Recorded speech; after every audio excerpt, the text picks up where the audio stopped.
All right, welcome to the Explainer. Have you ever felt like you're putting in all the work, just grinding away, but you're not really getting any closer to your big goals? Well, today we are unlocking the core system from Jack Canfield's The Success Principles. This is a super actionable framework that has helped so many people achieve, everything from their dream job to total financial freedom. And we're going to distill the absolute best of it for you right now. Okay, so here's our roadmap for today. First, we're going to talk about something that holds almost everyone back, driving with the brake on.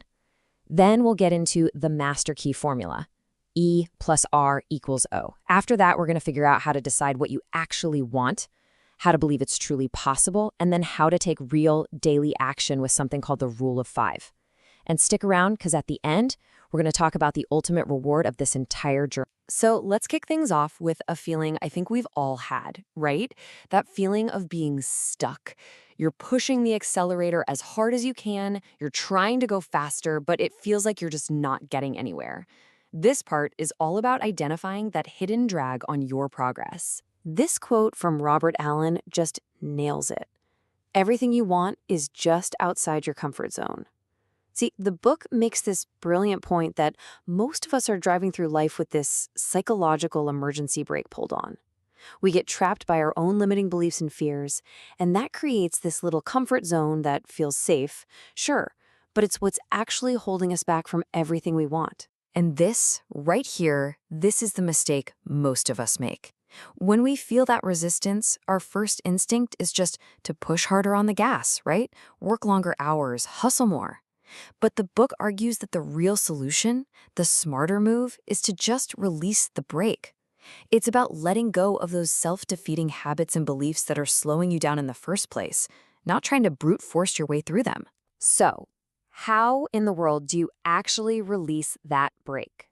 Well, it all starts with what Canfield says is the single most important principle in the entire book. It's a really simple formula for taking 100% responsibility for your life. The formula is so simple and yet so powerful. Event plus response equals outcome. Now here's the game changer. You can't always control the events in your life, the traffic jam, a tough economy, what other people say or do. But you always, 100% of the time, have total control over your response. And it's that response that single-handedly creates your outcome. The book has this perfect story to illustrate this point. Just picture two people stuck in a massive traffic jam after an earthquake. The first driver, he takes a victim response. He's furious, he's blaming the traffic, he's complaining about everything he can't control. And what's his outcome? He's stressed, he's frustrated, he has a miserable time. Now, the second driver, she chooses an empowered response. She's calm. She's got her coffee, she puts on some music, maybe some language tapes. She sees it as just part of her day. Her outcome, a peaceful, maybe even a productive experience.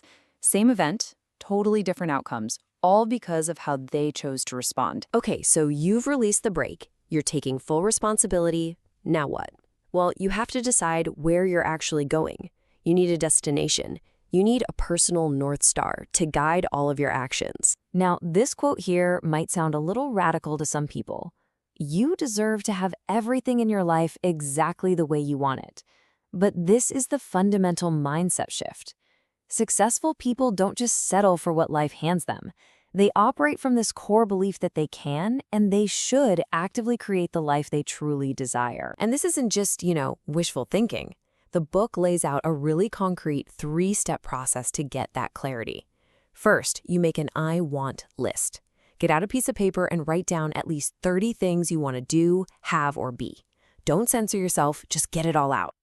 Then, from that list, you build a detailed vision.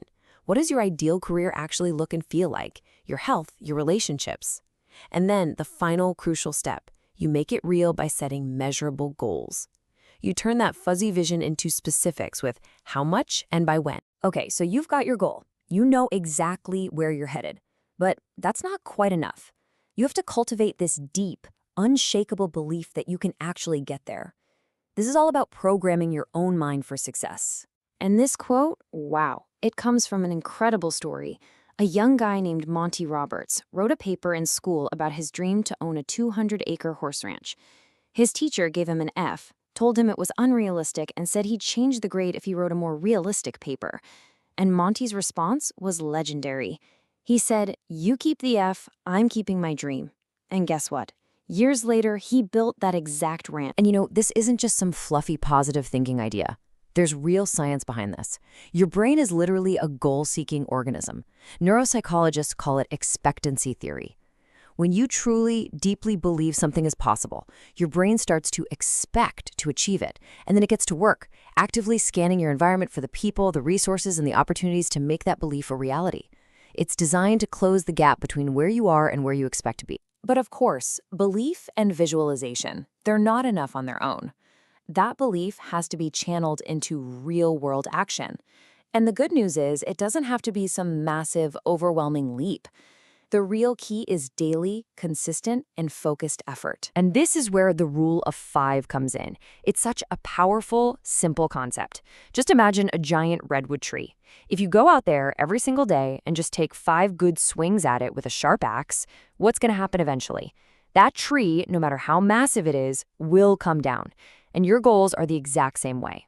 All you have to do is identify 5 specific things you can do every day that move you a little closer to your goal and just keep swinging. A huge part of taking those daily swings is persistence, especially when you're getting rejected. Just look at this number, 130. That's how many publishers rejected Jack Canfield and Mark Victor Hansen's very first Chicken Soup for the Soul book. I mean, they could have given up after 10 no's or 50 or even 100, but they just kept taking their 5 swings a day. So how did they deal with all that rejection? They used this brilliant little mantra, SWS. It stands for some will, some won't, so what, someone's waiting. This completely reframes rejection. It's not a personal failure. It's just a numbers game. Your job isn't to convince the people who say no. Your job is just to keep asking until you find the person who's waiting to say yes. All you got to do is say next. And finally, let's talk about the real endgame here. I mean, why go through all of this effort? The book gives us this really profound way to look at what success is actually all about. It's not just about the stuff you get along the way. And man, this Jim Rohn quote just nails it. You want to set a goal that is big enough that in the process of achieving it, you become someone worth becoming. The money, the house, the title on your business card, those are just markers.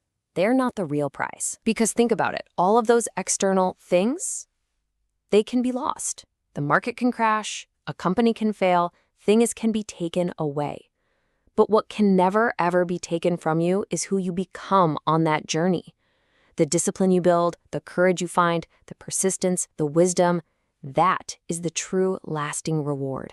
That's the real reason to set big goals. So ultimately, this entire journey, this whole system, it really leads to this one simple question. It's asking you to look past what you're going to get and instead focus on who you are going to become. Answering that for yourself, well, that changes everything. And it all boils down to this moment right now. You know, they say a journey of 1,000 miles begins with a single step.